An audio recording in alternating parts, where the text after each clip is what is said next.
Hello, this is Mark from 3D Origami Dream Bank, and I have an update for you on the Iron Man scale mail.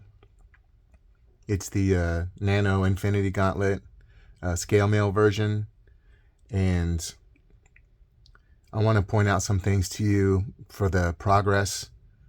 I'm getting to the point now where I'm going to be working on the Infinity Stones and where they go, and I also just wanted to point out the fact that I wanted to show you how the fingers move so we can do the snap and point out some of the shapes like forearm and palm and proximity to appendages.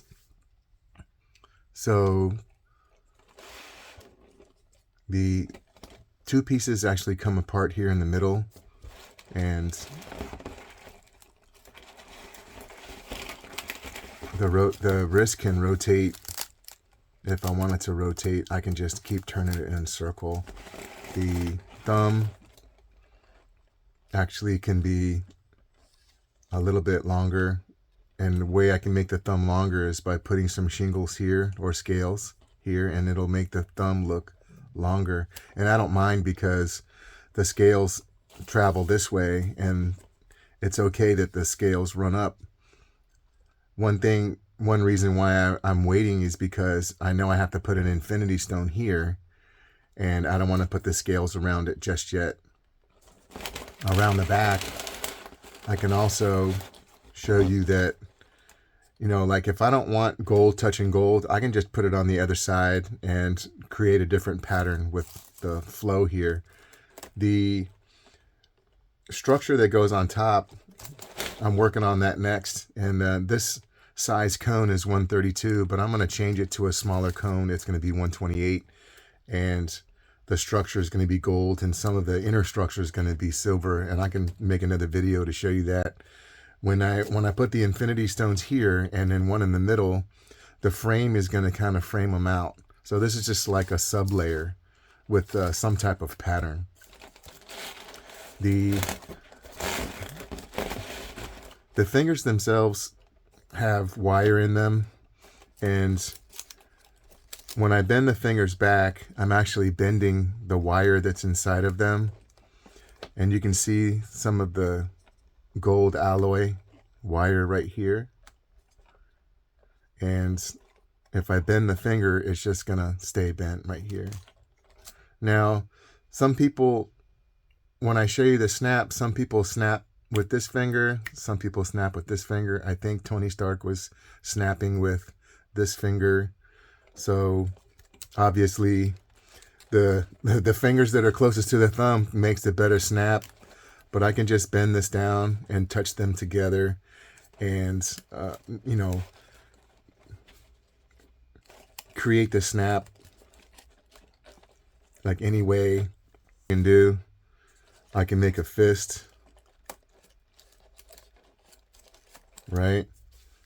And this is just one of the achievements that I wanted to do. Is one of the main points is just to show how you can incorporate wire with your art or sculpture.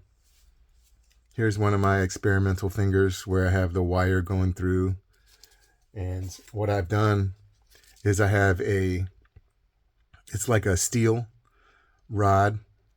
I have several of these steel rods, and they have a lot of tensile strength, and the wire that I'm putting through the alloy, it really doesn't have, it's not really that strong. And what I do is I just feed this steel wire through, and I just kind of, navigate my way through. And when I'm successful with that, then I'll just go ahead and feed my alloy through, cut ends, roll it over, and then I know that I won't have any problems, boring it through the paper. Now, if you didn't have the holes in the middle of the paper, you're going to have a hard time getting wire through it. I would say it's almost impossible. So looking at this kind of paper, if I undo the cone inside of here, you can see a little bit of a divot for the area for the cone, the wire to go through the cone. But if you didn't know that it was there, you just don't know by looking at it. And you can see that when I open it up, I'm revealing the hole to you. And I have also a cutout around here. So this paper, if I didn't cut this, then it would block the hole as well. So you have to remember and think about that type of strategy. So here's the hole. Each paper has the hole now. When I manufacture my cutting dies, I include the hole just in case one day you want to do something with your sculptures to create movement. You have the opportunity.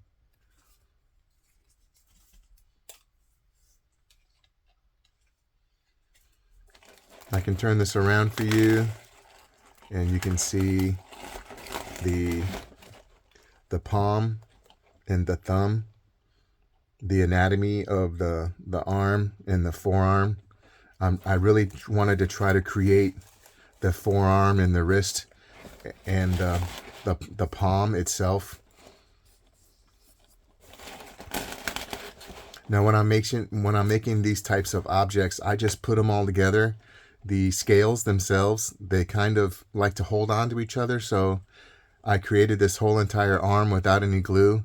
And then what I did was I just coated the inside of it with glue. And that's like a glue film that holds it all together on the inside. Every once in a while, I might have a piece that kind of comes off, but I just glue it back on. The thumb, it can move out and it can bend. Now, some tricks that you may not know with anytime you want to go back and do a little touch up. Like I can cut this for you, but I didn't do it yet. I just wanted to show you that if I cut this,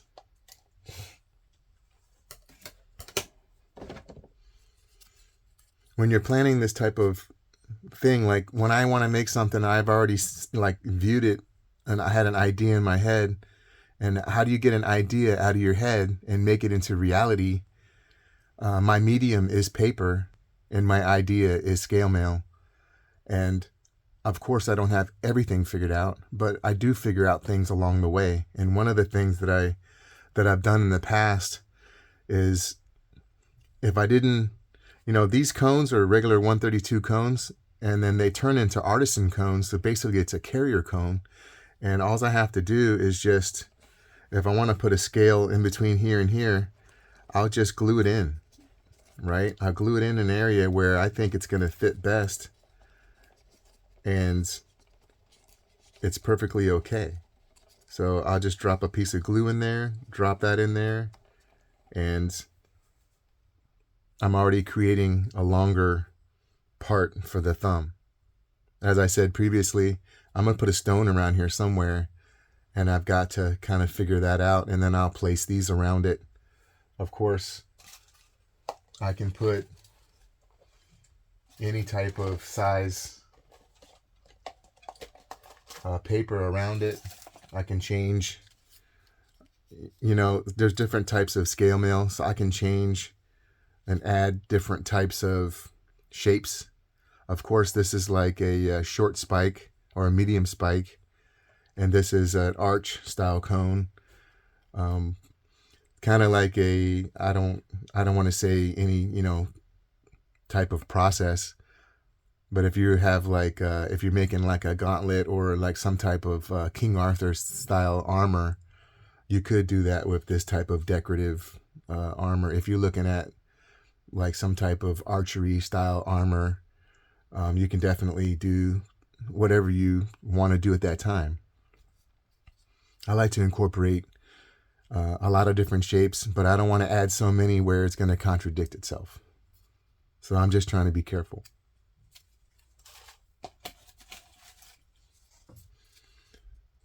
I do have an area on the hand where I put in some of the blocky style, square style, and this is something I was showing myself before I started the project. I wanted to see how it would look. Right here I have the square style, and I also have it here and here. I don't know how it's going to look in the future, and it might get covered up, but it's okay.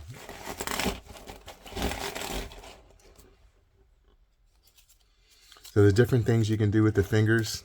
I'm really proud of myself for bringing this together, and it works the way I want it to. I want to have the movement, and I want to be able to move it around. This is my update for now. This is Mark from 3D Origami Dream Bank. Don't forget to like, share, ring my bell, and comment. This really helps me out. Until next time, have a good day.